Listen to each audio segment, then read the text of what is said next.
L'Afrique a-t-elle besoin d'un peu d'humilité? Je répondrai sans hésitation par l'affirmative. Oui, nous, Africains, nous avons besoin d'être humbles. Oui, nous les Africains, nous manquons vraiment d'humilité. Je vais prendre quelques cas pour vous montrer que en Afrique, ce manque d'humilité nous empêche d'évoluer dans un sens. Bienvenue sur Africa Live, je suis John Bapou. Activez la cloche de notification, partagez, faites des commentaires, nous sommes ensemble.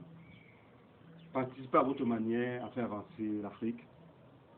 Oui, c'est quelques 3 ou 4 raisons qui vont vous aider à mieux comprendre. Vous êtes libre de ne pas adhérer à ce point de vue, mais je pense en grande partie que la fin de la vidéo vous amènera à comprendre, pour ceux du moins qui laissent libre cours à leur pensée, qu'avec un peu plus d'humilité, l'Afrique évoluera davantage. Un petit disclaimer, l'Afrique est déjà en train d'évoluer, il faut le noter, parce qu'il y en a qui disent que l'Afrique n'évolue pas, ce sont des gens soit aveugles, soit qui ne veulent pas regarder la réalité en face. L'Afrique évolue, elle évolue même bien, mais le rythme de croisière n'est pas encore atteint. Et surtout, nous voulons que l'Afrique passe à un autre niveau. Tenez par exemple, quand on dit que l'Afrique manque d'humilité, vous allez me dire que non, ceci, cela, ceci. Vous envoyez un plombier venir travailler chez vous. Il arrive. Un travail qu'il faut faire, une fixation, qu'il faut faire en 5-10 minutes, il vous prend 1 heure. Simplement parce que vous avez promis lui donner 2500 ou 3000. Il veut vous montrer qu'il est en train de bien travailler. Et 1 ou 2 semaines après, ce tuyau lâche. Peut-être par négligence, peut-être par accident, peut-être même par brutalité des enfants, mais surtout ce tuyau lâche. Il y a plusieurs raisons à ça. De 1, les jointures ne sont pas bien faites. De 2, peut-être le matériel est défectueux. De 3, peut-être il y a des imprévus. Tout compte fait, il y a un problème d'humilité à ce niveau.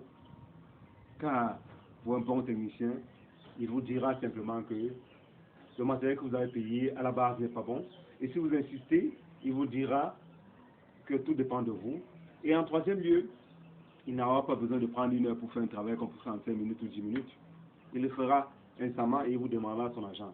C'est vrai, vous allez me dire que la culture africaine, vous n'avez pas payé parce que vous avez dit qu'il a fait ça rapidement. Non. Un bon technicien, vous allez le payer, car même sa réputation le précédera. Et même s'il n'y a pas de réputation, la manière de se comporter vous montrera que vous avez affaire à quelqu'un d'important, de sérieux et d'organisé dans son travail. Je prendrai un autre exemple, un peu plus pointu à ce niveau. L'Afrique manque d'humilité. Pourquoi? Je prendrai celui de l'enseignement par exemple. L'enseignement, très peu d'enseignants pensent qu'il est question de former des jeunes pour qu'ils fassent mieux que nous. Beaucoup font la rétention d'informations ici de suite. Je sais, on ne peut pas tout donner, puisque nous ne sommes pas des super hommes. Mais certains ont de la peine à se manifester, à noter convenablement les étudiants ou les enseignants, encadrés et autres, simplement parce qu'ils se disent que demain ceux-là vont venir faire la même chose qu'eux. Mais que croyez-vous? Ce que nous informons, nous encadrons, ce que nous formons sont appelés à faire 10 fois mieux que nous. Et c'est ça qui montre que nous sommes des bons encadrants. Qu'ils soient reconnaissants ou pas, l'important est de leur transmettre. Le manque d'unité aussi au niveau du fait qu'il y a des comparaisons entre les enseignants et les élèves ou les étudiants. Ce qui est inadmissible. L'enseignant reste l'enseignant. Le problème d'humilité est à la fois à 2 niveaux. Au niveau des enseignants, qui parfois se rabaissent au niveau des étudiants, mais aussi au niveau des étudiants, qui parfois se comparent parce qu'ils viennent en voiture et autres alors que les enseignants sont à pied, ce qui est un tas de gestion du niveau de vie dû aux moyens pécuniaires ou à la manière dont ils sont administrés par les convenants. Vu leur situation de précarité, certains se permettent de se comparer à eux. Oui, c'est au niveau de l'enseignant qui doit se mettre à la hauteur. Même s'il n'a pas assez d'argent, il doit avoir une tenue, une attitude qui montre qu'il est vraiment en train de superviser, en train d'encadrer, en train d'informer, en train de faire croître l'étudiant. Et l'étudiant en retour doit savoir rester à sa place. Il y a un sérieux problème d'humilité et ce problème nous freine d'un cran parfois. Je passerai à un troisième et même un quatrième niveau. Regardez par exemple, en troisième lieu, les pays développés. L'Inde, le Pakistan, l'Asie, tous ces grands pays d'Asie, la Chine même. La majorité ont eu l'indépendance à la même période que l'Afrique. L'Inde, par exemple, est passée au niveau du PIB des richesses. Ils ont dépassé l'Angleterre, leur pays colonisateur, en 60 ans. En 60 ans.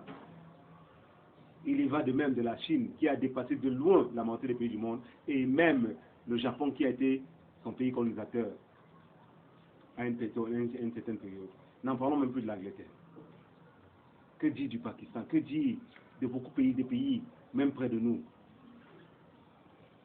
Le manque d'humilité à ce niveau, c'est de croire que nous ne pouvons pas évoluer alors que nous avons tous les cartes entre les mains. C'est aussi avec des monnaies coloniales.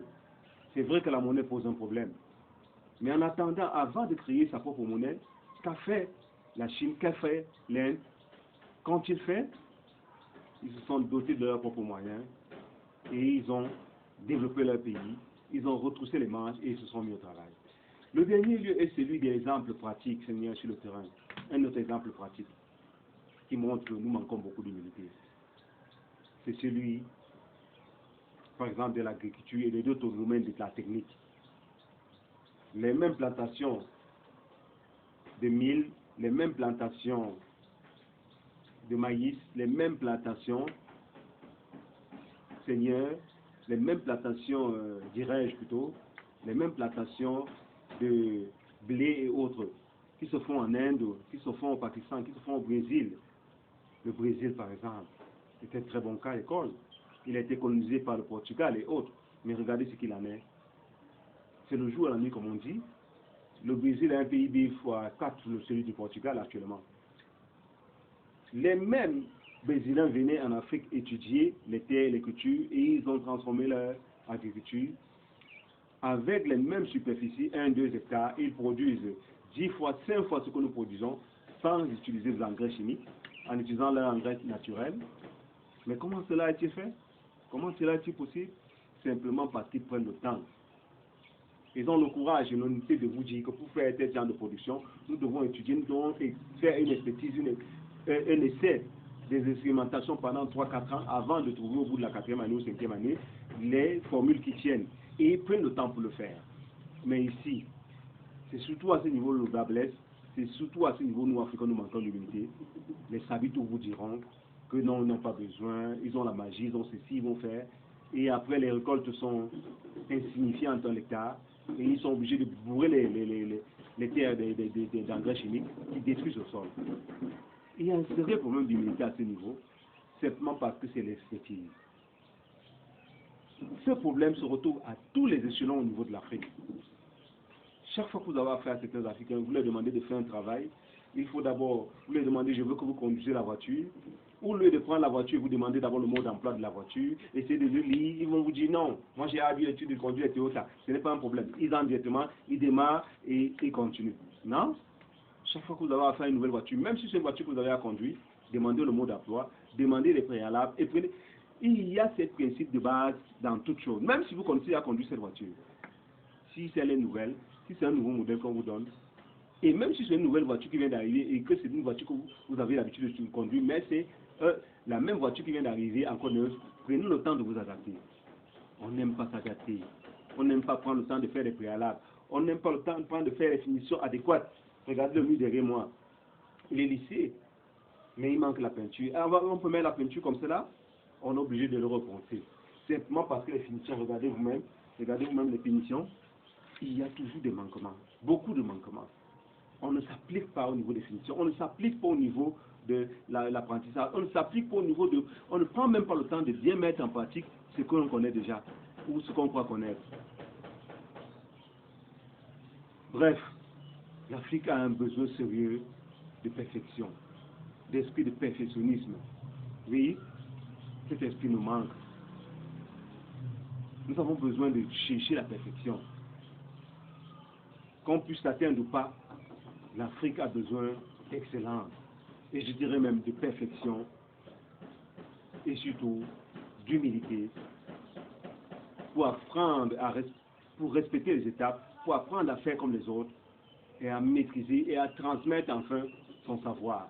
Car notre savoir même en nous, il y a des petites méthodes qui nous manquent pour le transmettre. Et d'autres peuvent nous les apprendre. Certes, il y a des anciens et des spirituels africains qui ont vraiment un savoir indéniable. Je n'en disconviens pas. Mais ce savoir n'est pas réservé à tout le monde. Et à juste raison. Simplement parce que il peut soit aider, soit détruire beaucoup de choses. À ce niveau, spirituel et autres, je n'ai pas grand-chose à dire. Par le passé, je demandais que ce soit ça transmis. Et je me suis rendu compte qu'il est en train d'être fait. Mais il ne se fera pas n'importe comment, car il faut les personnes adéquates. Ce qui a été fait et qui est en train d'être fait, mon message a été compris. À présent, je demande aux Africains d'être rigoureux, d'être disciplinés, d'être humbles. Nous avons besoin d'humilité pour progresser et pour passer l'Afrique au rythme de croisière nécessaire pour que l'Afrique devienne le leader du monde. Oui, Africains, arrêtons de dire que nous connaissons tout, arrêtons de dire que non, moi j'ai l'habitude de faire ceci, il veut me montrer que quoi, il veut me montrer qu'il connaît beaucoup, non. Quand on vous donne un travail, si on vous dit de faire comme ceci ou comme cela, respectez le mode d'emploi, respectez les principes, appliquons-nous.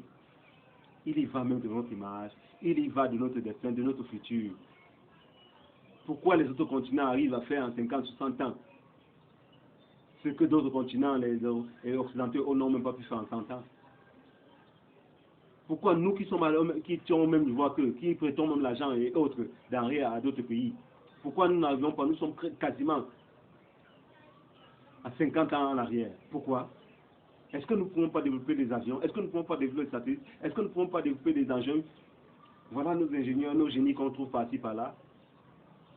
Pourquoi ne pas les encadrer et les aider à développer l'Afrique? Je sais qu'il y a des efforts qui sont déjà faits. Et je tiens à féliciter ceux qui le font. Philippe Simo, son mentor, d'autres, William Jamel, l'investisseur africain Yves Babo, Yves Makwanza, Marc Karine, et bien d'autres que je n'ai pas cités, excusez-moi, Novici et autres. Excusez-moi, je ne peux pas me rappeler tous, les Vicitumo et d'autres qui sont en train de valoriser l'image de l'Afrique. Ils sont nombreux, excusez-moi, ils sont nombreux, mais je tiens à les féliciter tous, même Kémy Séba et autres, tous qui se battent, bref, tous qui se battent pour que l'Afrique soit en avant. Je tiens à vous féliciter. Même dans un sens de Lingono, dans un sens des chaînes de télévision, Afrique Média et autres, Vox Africa, je tiens à féliciter beaucoup de chaînes, je tiens à féliciter ceux qui se battent et qui font avancer l'Afrique, mais je tiens surtout à dire, pour terminer, que l'Afrique n'avancera pas sans unité. Aussi, puisque nous pensons que l'Afrique est déjà en train d'avancer, et nous voulons simplement que le rythme soit accéléré, nous vous exhortons, frères africains, de tous bords, je vous exhorte à vous appliquer et à accepter que même un petit frère, un enfant ou quelqu'un de moins que vous en apparence puisse vous apprendre comment fonctionner, comment travailler, comment faire des choses efficaces, comment être pointilleux, comment atteindre la perfection. Oui, Africains, nous avons besoin d'humilité, davantage d'humilité, d'application, de rigueur, et l'Afrique deviendra leader. Merci et bonne journée à vous.